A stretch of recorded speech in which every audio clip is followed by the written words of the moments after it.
The other day, I ordered another grill online. And you know, it's not that I don't have enough grills in my back shack. I have about 30. And I don't want to say that too loudly because the wifezilla will hear me. But I guess I'm just a sucker for grills that are budget friendly and look well made. But you can't always judge a book by its cover. So today we're doing a first look and first cook on the Even Embers portable charcoal grill. And we'll let you know if it shines while looking fine or it's just all show and no go. So if you're with me, let's roll.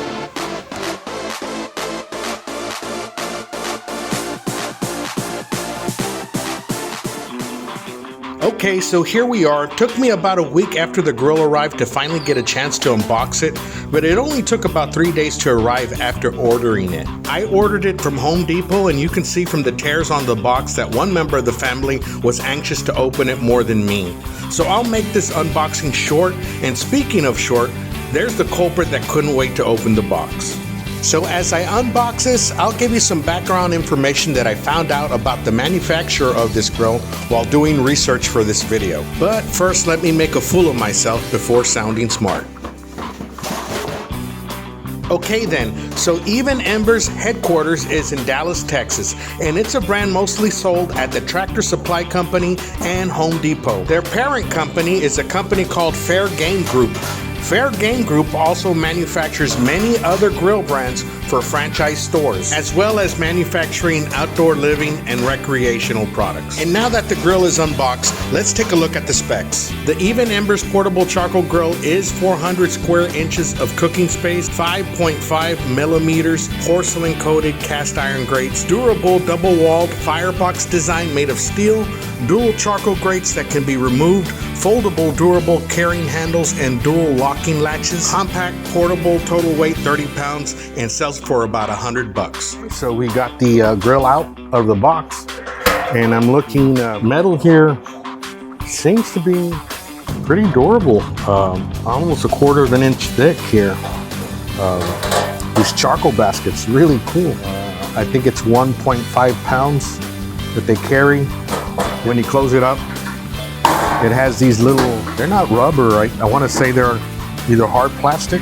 So it looks pretty good. Let's go ahead and do the burn off, and then we'll cook a little bit of meat on it.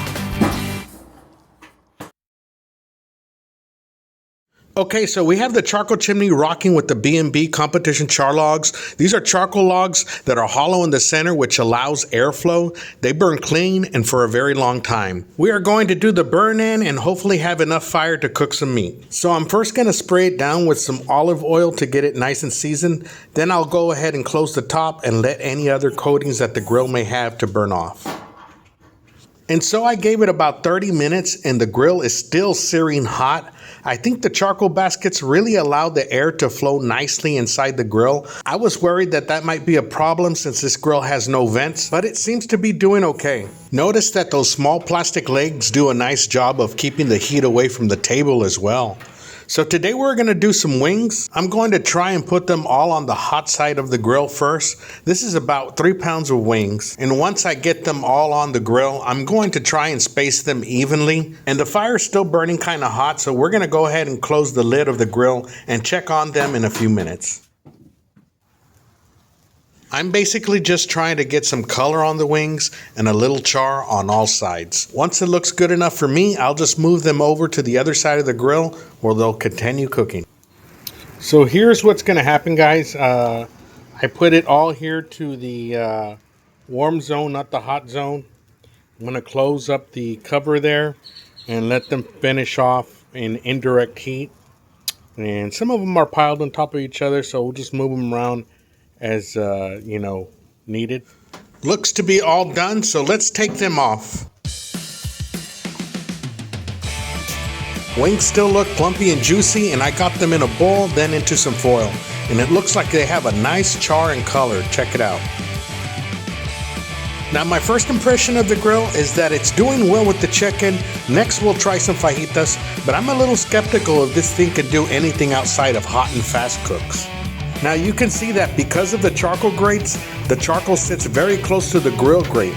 So you have to use a 2-zone method where you sear first on the hot side, then finish off cooking indirectly on the warm side. Another way of cooking on this grill would be if you wait for the charcoal to really die down before you cook over them. That would reduce your cooking time with the charcoal by a lot, so that's why I chose to use these charcoal logs. I did the burn off, cooked the wings, and now we're doing skirt steak. And you can see that there's still a lot of fire. Now doing these slow-mo shots looks pretty cool, but it might seem like I'm burning these fajitas, so let me get you a close-up on them so you can see that they're okay. And now let me get them over to the side for a bit and get our grilled veggies in. The tomato, onion, and jalapeno will slowly grill and steam and slowly finish cooking the fajitas on top. The fajitas on top will release their meat juices while taking in some of that flavor from the grilled veggies. Looks fantastic.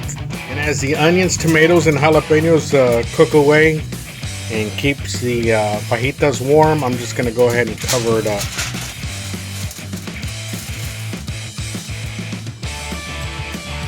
Just like that. Corn tortilla tostadas on the comal with a slice of cheese, and we brought our fajitas and veggies inside. I'm thinking the Even Embers portable grill did okay for the first cook. Food tasted great. It makes a great grill for tailgating or maybe a day in the park, but I'm not sure if we'll be able to do long cooks on it and smoke some meat. What are your thoughts on this? I mean, it's definitely a good looking grill and built pretty well, but I'm not sure how to make charcoal last long enough to smoke on this thing. And if we do, what do we even smoke on it? Give me some suggestions in the comments. I'll have some links in the video description for the grill. I appreciate you guys hanging with me. Don't forget to comment, like, and subscribe if you haven't already. Happy birthday, America, and happy 4th of July to everyone. Hope to see you guys very soon.